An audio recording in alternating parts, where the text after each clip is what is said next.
When you look at the people in a small New Hampshire town, what if you see yourself?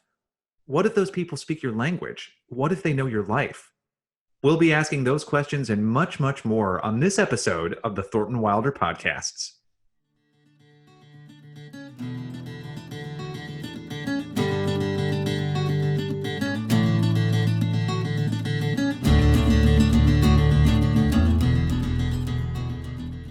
Welcome to the Thornton Wilder Podcast, presented by the Wilder family. I'm your host, theater journalist Mark Blankenship, and today we're speaking to the artists behind a recent production of Our Town that revealed a new layer in Wilder's Pulitzer Prize-winning play. That production was staged in Florida in 2017 by Miami New Drama. And sure, in many ways, it was a traditional rendition of the show. The setting was still Grover's Corners, New Hampshire in the early 20th century. The story still followed the lives of George Gibbs and Emily Webb, two young people who, over the course of 3 acts, fall in love, get married, and get separated forever when Emily dies. And just like Wilder wanted, the Miami New Drama production still staged the play on a bare-bones set, which let the audience more easily see the deeper themes in this deceptively simple show. But in other ways, this production immediately stood out. For instance, between the second and third acts, the audience was invited to participate in a wedding reception for George and Emily. But more importantly, the characters spoke multiple languages.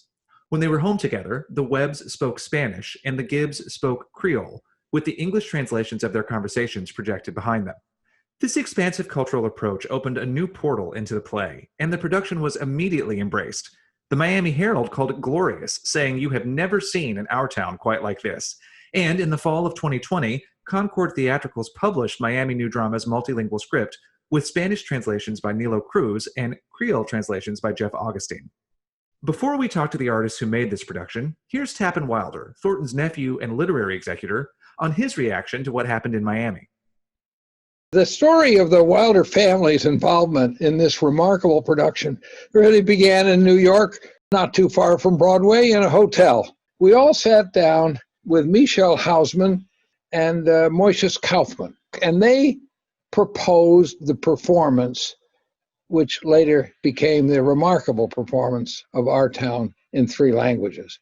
I saw it as the next step for a play which was, from the beginning, an international play. And I saw it at least 2 or 3 times, and I cried. I'm the guy who never cries at Our Town anymore. I cried.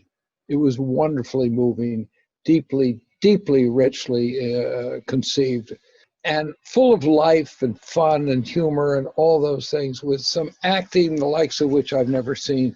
It was off the charts.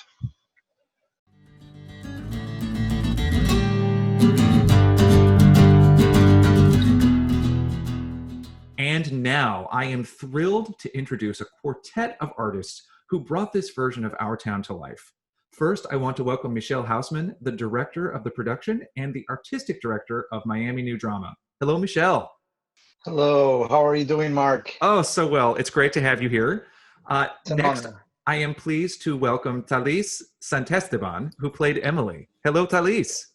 Hi, Mark. I'm also joined today by Keith Randolph-Smith, who played the stage manager in this production. Hello, Keith. Hi, Mark. How are you? Very well. And Good. last but not least is Arnulfo Maldonado, who was the set designer for this production. Hello, Arnulfo. Hi, how are you? And before you all came together on this production, I wonder if you could each talk to me a little bit about your relationship to Our Town in your past. When did you come to know the play? What did you think about the play? How had it played a role in your life?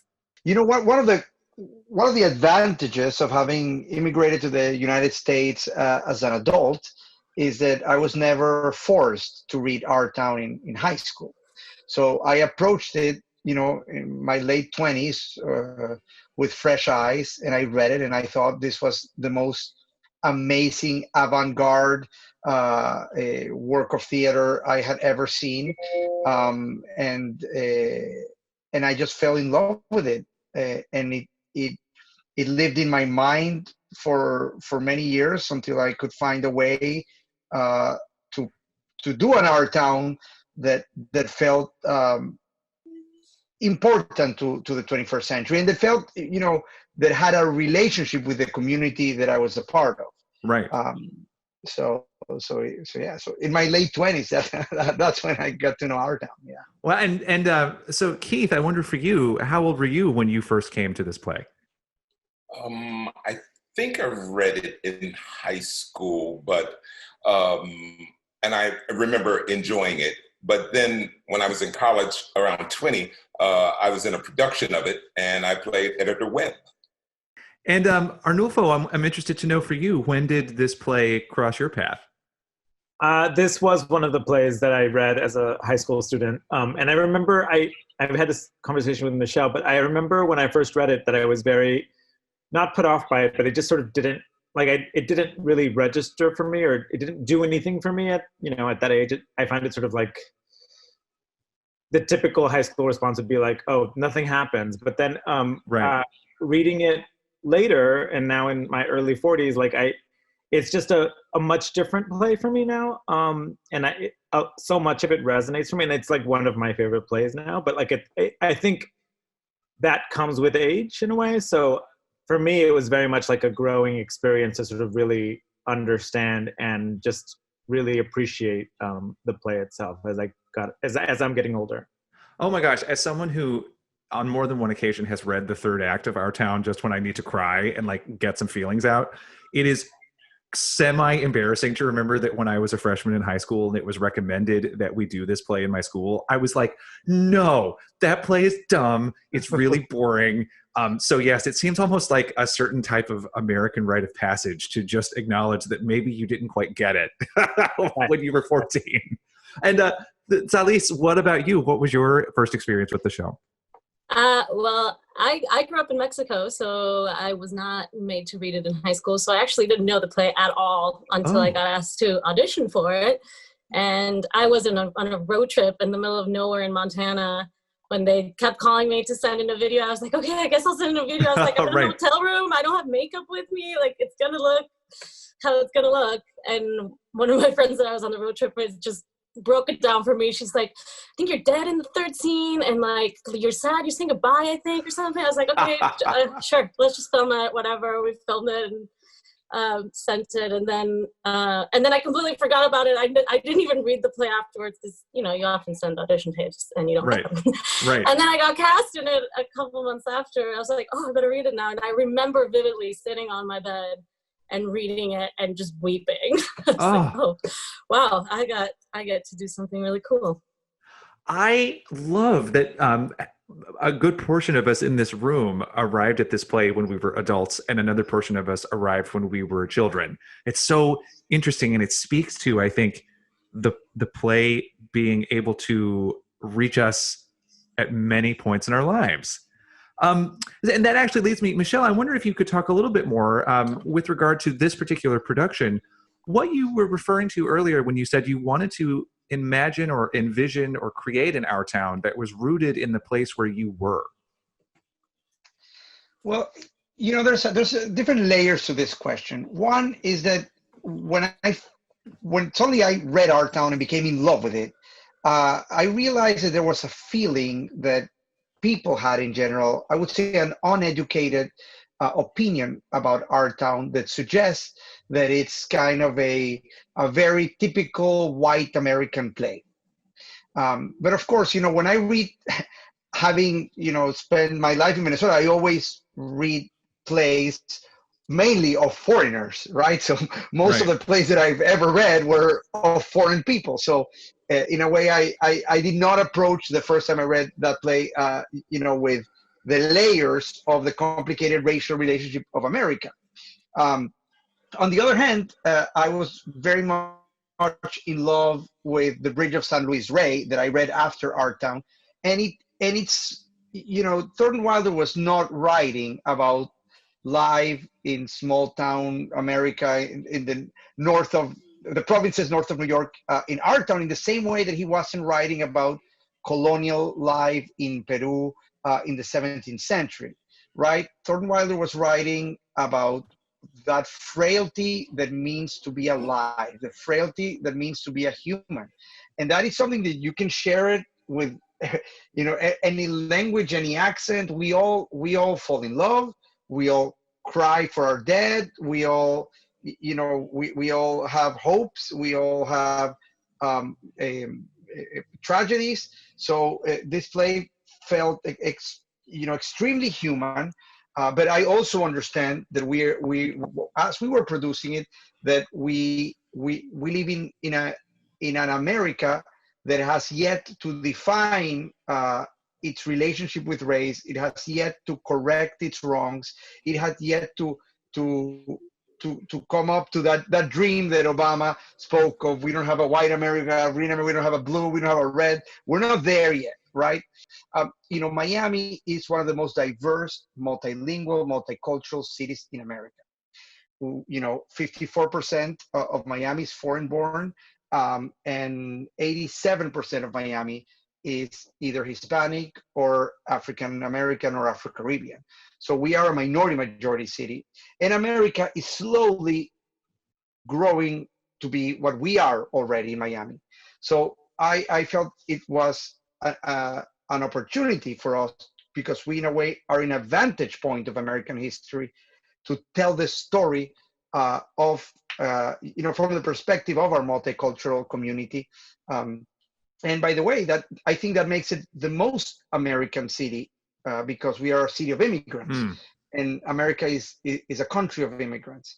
But the beauty is, if you put all those layers in, all those languages that you put in, the play, what Thornton Wilder wrote, still remains intact. But what we were able to accomplish is, for people to look at our town differently, and realize that, that this is a story about all of us, any of us. This works if everybody speaks with a New England accent. It works if half of the play is not even in English, right? And I think it also was a stake of us immigrants saying, America is also ours, and our town is also ours. And at what point did you know that you wanted there to be multiple languages spoken in this production? About a decade ago, I was at Columbia University doing my master's, and I had to direct Miss Julie.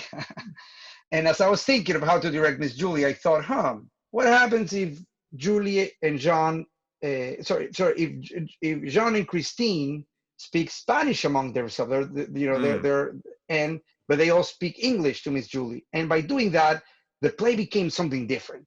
It became like more of itself. The language helped create two different worlds, right? And from then on, I realized the power of language. If you take a classic and you reimagine it, changing language, it'll speak in a different way. It'll reveal something about the play that was hidden. And I think that's what happened. Beautiful about this production was that, Haitian American families would come after the show and say, like, oh, you got exactly my family. You got exactly what my family's like. And of course I didn't. Thornton Wilder got exactly what a family is like. Right. And that just means that we're all, families are families. Love is love. Death is death. We try so hard to paint ourselves so different from one another, but in reality, like, those same basic principles of humanity is something that is shared among all of us. I love the idea that in this instance, the use of multiple languages in the production can serve as a type of key to unlock the awareness that it was always about everyone. And this is just another way of remembering that. At least that's how I'm hearing what you're saying. Arnulfo, I'm wondering, for you, as you were designing the set for this production, what did you feel like you needed to accomplish, or that your designs needed to accomplish, to evoke some of the things that Michelle was just talking about? Well, I also did the costumes. So I did the set and the clothes for this production. So that, great. So that really helped me to sort of like try to come up with an overall sort of environment for the world. But I know, just like having seen productions of our town in the past, like there's a very sort of like stripped down aesthetic to most productions that I wasn't sort of like pulling away from. Like I think there's a reason that so many productions have similarities, but I think because at the root of it, it is very much about, it is a simple story that it's laid out to us, that it's presenting these different families. So I didn't want to shy away from that. But I know knowing that we were sort of going to incorporate all these different languages, it was also very important to sort of really, yes, it's set in Grover's Corner, New Hampshire, but like also like to really get the sense of like who these people on stage are and who they're representing. So, for instance, like, we had Keith in a Guayabera as the stage manager, and that was very much a sort of very subtle choice to sort of like really hone in on like, this is set in New Hampshire, but ultimately this play takes place everywhere. Right. And same is true for the different levels of what people, like the town itself. Like, yes, we were sort of setting it in a sort of period-esque place, but there are levels of class within that. So that was really important also, just in terms of like, again, who these people were representing on stage. Yeah. Oh, so Keith and Thalys, I'm very interested to know, for you as performers, what was it like to exist inside the world of this production? What for you as performers did you feel like you were able to work with, or was interesting for you as you were building your characters in this particular iteration of the play? It was such a gift for my first experience of it to do a multilingual production, and for me to be able to speak in both languages. And Spanish is my first language, but at this point I've been in the US now for almost 10 years. So I go back and forth. And so the way I interact with my brother, who's also been in the States for a long time, and with my parents, is very much a back and forth. And with my husband as well, who is also Mexican. So we also go back and forth. So that's very much just a part of our daily life, the going back and forth. It's also really fun in a rehearsal room to be able to express, and granted, not everybody spoke Spanish, but with the director, I could go back and forth in English and Spanish, which is a unique experience or opportunity, because not everything that I want to say translates exactly. So it's just, I feel like it opens up like a level of work. And I wondered, do you remember any particular moment? Like, was there a particular scene where you were really glad that Emily was speaking in Spanish, or was there a moment in rehearsal where you remember being happy that you were speaking in Spanish to express yourself? My memory works funny, because now I'm going to say that something was in Spanish, but maybe it wasn't. But I think in one of the last moments in the play, when she goes back in time, once she's dead and she goes back in time, and she's very happy to be back, like being a child and watching her life, how it used to be.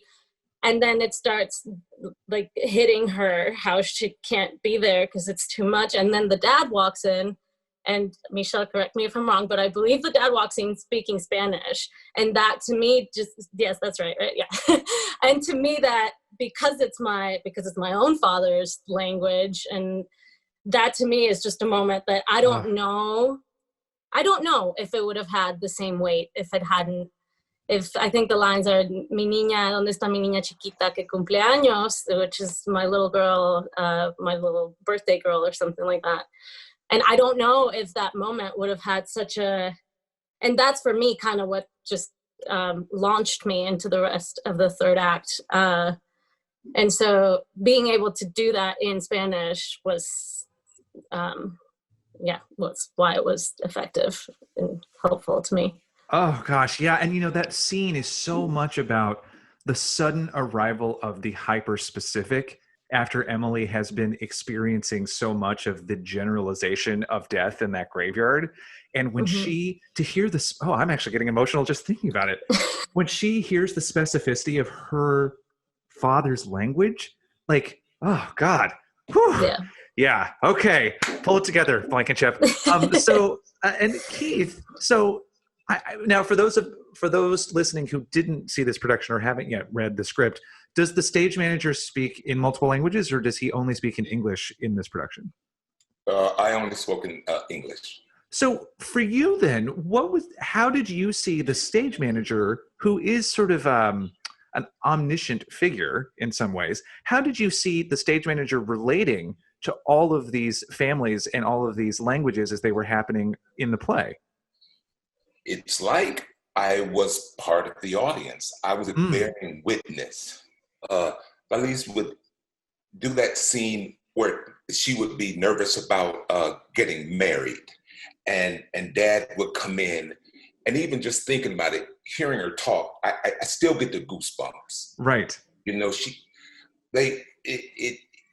I was just it was almost like I was a fly on the wall, getting a chance to witness these really rich family lives that are so human, and it was an honor, and a complete honor. It was humbling, it was hard, but a challenge. Right. And it's funny because as I got older, I would go, our town. Yeah, the play set in Grover's Corners. And like Michelle said, white family in New Hampshire. And I remember when we had a phone conversation and he was telling me about the play and I was getting excited. I went, what? You can do that? Really? Right. And it was wonderful. And I quit 2 other jobs so that I could do it. The conversation, I was like, I want to be a part of that. Right. Yeah. And one of the That's things Michelle for you. Yeah, seriously. The next thing you know, you've quit 2 jobs. You're like recording yourself with no makeup on. Apparently Arnulfo was like doing 6 jobs at once, but hey, I guess the spirit moves. Well, and this gets me now into something I'm also so curious to ask. And I'd love to start, Keith, by asking you this, but this is a question I'd love to pose to everyone. The stage manager also is someone who not only you feel like a member of the audience, but also you address the audience very often in this play. Can you talk a little bit about what the audiences were like for this production and how you saw them responding to what was happening on stage? It was like Michelle invited my family over to come watch us put on this performance for them.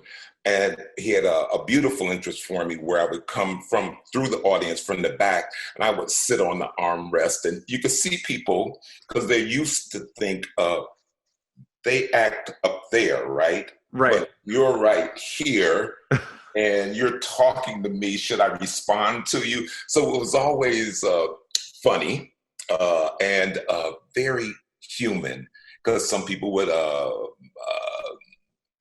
agree with me or, nod and smile. Then other people be like, well, should I not talk to him right now? I'm like, no, you can talk. Matter of fact, you can come up and dance if you like. Right. Oh, and I'd love to know, Michelle, can you talk a little bit about these moments where the audience was invited to attend the wedding party or those, how you got the crowd engaged in what was happening? It's always, how do you go from the second act to the third act? How do you go from the absolute joy of the wedding? And by the way, let me just tell a little story of what happened one day at the wedding. And I'm sure Talis remembers this. I was going to take that one. It was the first time. It was the first time we had public school kids come to the show. We now become a tradition, Miami Drama. We did 10,000 public school students come last season to our show. But this was the very first time that we brought in the first group of 400. And it was amazing. They responded to absolutely every single moment, every single joke. I had never seen an audience as engaged as this. It was a miracle. I remember. And then I say just before you get to the wedding? I remember so vividly the beginning of the play, and it was also the first time that we had like mostly students that were either Hispanic or Haitian American that understood all of the languages that were being spoken. Right. And I remember so clearly the first line that gets said in Creole, half of the audience, and I think the line was "come down for breakfast," but half of the kids just started screaming. They were so happy to hear their language on stage. And then 5 seconds later, the first line in Spanish, and the other half of the students started screaming, and we're like, oh my God, here we go. Wow. Sorry, Michelle, keep going. I interrupted you. Okay, so we got. By the way, yes, thank you for saying that. That was such a yes. It started from the very first moment, and everybody acted differently that day. And then we got to the wedding, and of course, Thornton Wilder is a genius. And instead of him writing the wedding as a wedding, he wrote it before the actual moment of the wedding is when the wedding takes place, where Emily runs out and George runs out, and so Mr. Webb is kind of like, you guys love each other, now go ahead and get married, right? That is more or less what happens. But that time in particular, the actor playing Mr. Webb, Luigi Sciamana, became so emotional that instead of telling them, you guys he just started to cry and couldn't stop crying. And then the two of them started to cry as well. And they were like, no, don't worry, we'll get married. You don't have to cry. There's no reason to cry.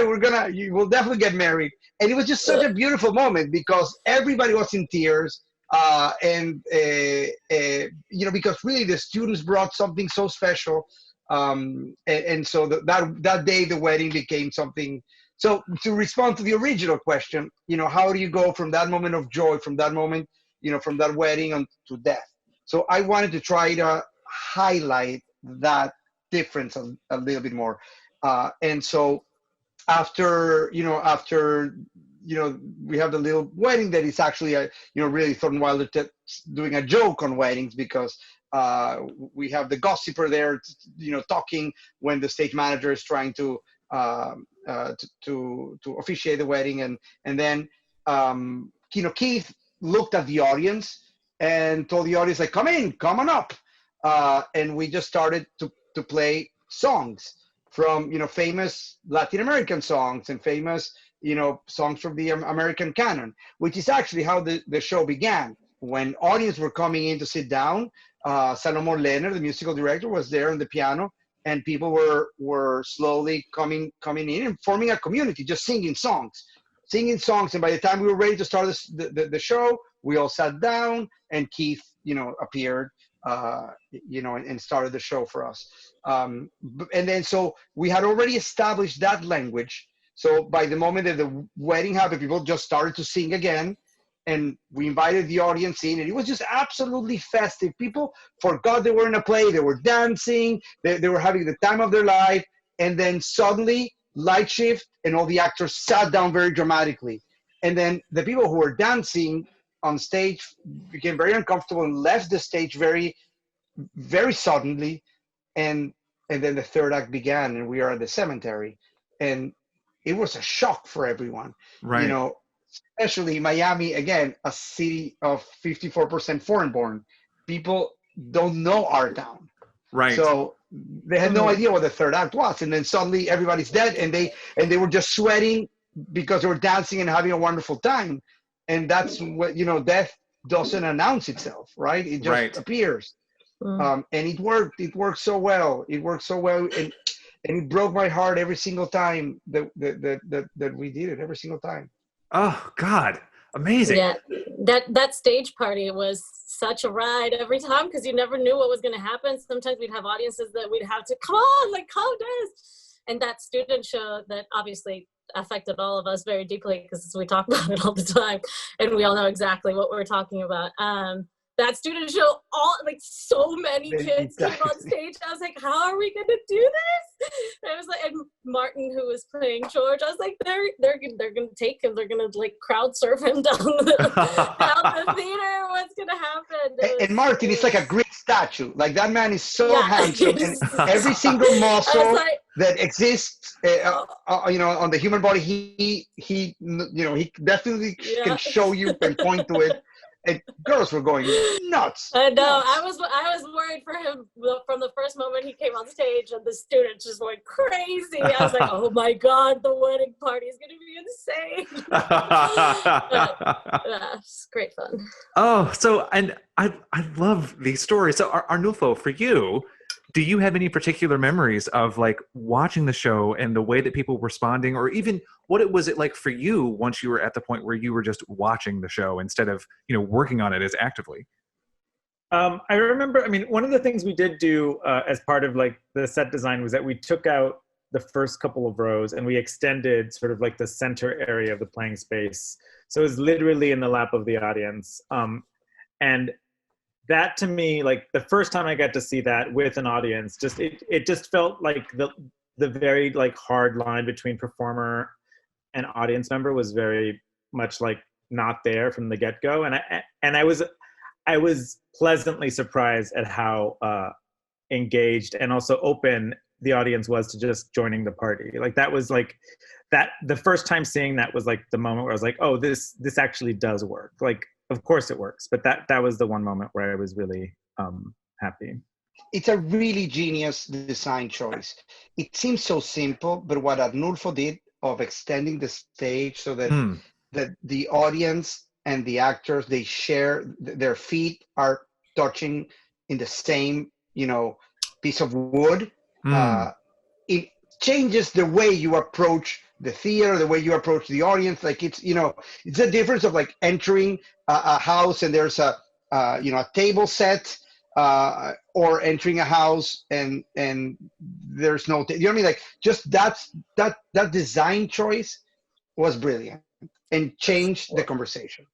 And I think for me, the most clear moment of that was the last moment of Goodbye World, where I was on the same world. I was on the same floor. I could look at, even though like we were in the dark and I had a light in my face, I could still see it on the same plane. I wasn't looking down or up at the audience to say goodbye to the world. That I think made it very powerful, both for me and for the audience, I hope. Right. Oh, well, I cannot thank you all enough for taking the time to talk to me about this production. I feel like I was present for it with the way that you described it all so vividly. And listeners, I have to tell you, I am only sorry that you could not see the ecstatic hand gestures that were being made. I just felt like I got pulled further into the experience. I'm waving my hands around. I knocked my microphone at one point. Y'all, we got into it today.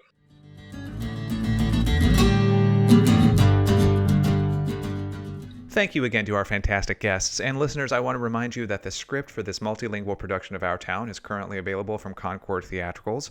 Our music today was provided by Go Casual and Pond 5. And if you want to know more about Thornton Wilder, just visit thorntonwilder.com. Until next time, I'm your host, Mark Blankenship, with the Thornton Wilder Podcasts.